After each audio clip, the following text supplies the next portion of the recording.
Virus हमारी किस्मत खराब है कि कोरोना वायरस के साथ ये इस किस्म के हुक्मरान आए हैं जिनको परवाह ही नहीं है। लॉकडाउन की बात उनको समझ ही नहीं आ रही है कि लॉकडाउन करना क्यों जरूरी है, और फिर प्रेस ब्रीफिंग्स भी चल रही हैं। लॉकडाउन इनको समझ नहीं आती है। ये वही शख्स हैं जो कि धरने पे और कंटेनर्स पे खड़े होके लोगों को ललकारा करते थे कि मैं ये लॉकडाउन और ये पहिया जाम और ये कर दूंगा। आज लोगों की जानों को खतरा है तो लॉकडाउन नहीं कर सक रहे हैं, क्योंकि ये एक lack of information, lack of leadership, and I don't know कि क्या रीजन है। लॉकडाउन आप चैनल 24 का कर सकते हैं, आप जियो का कर सकते हैं, जियो के ओनर को आप पकड़ के बंद कर सकते हैं, चैनल 24 को आप नोटिस पहुंचा सकते हैं, डॉक्टर दानिश का प्रोग्राम बंद कर सकते हैं, लेकिन आप लोगों की जान बचाने के लिए लॉकडाउन नहीं कर सकते। ये आप लोगों की प्रायोरिटीज हैं।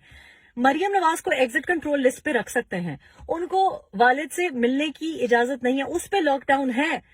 पॉलिटिकल अपोनेंट्स के ऊपर लॉकडाउन है, उन सब को बंद करके रखा हुआ है, लेकिन लोगों की जानें बचाने के लिए आपको इंसानियत नहीं है कि लॉकडाउन करें।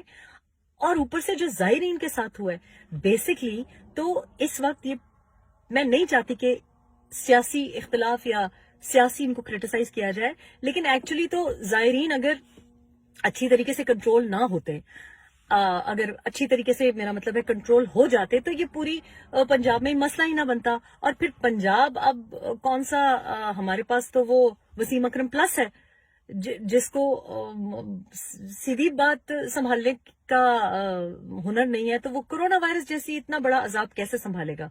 लेकिन लॉकडाउन जियो के लिए है, लॉकडाउन एमएसआर के लिए है, लॉकडाउन पीएमएलएन के जो सियासी हरीफ हैं उनके लिए है, लॉकडाउन तमाम उन रिपोर्टर्स के लिए है जो आपसे सवाल पूछते हैं कि जायरीन की जो मिसमैनेजमेंट हुई, जो उनको वहां से निकाला गया, और क्यों एयरपोर्ट्स पे अच्छी स्क्रीनिंग नहीं हो रही, क्यों बॉर्डर बंद नहीं किया गया। अगर ताफ्तान बॉर्डर नहीं भी बंद किया गया था तो मुझे समझ नहीं आती कि ये वो मुल्क है जहां एक रिपोर्टर आपसे सवाल करता है तो आप उसके ऊपर टूट पड़ते हैं।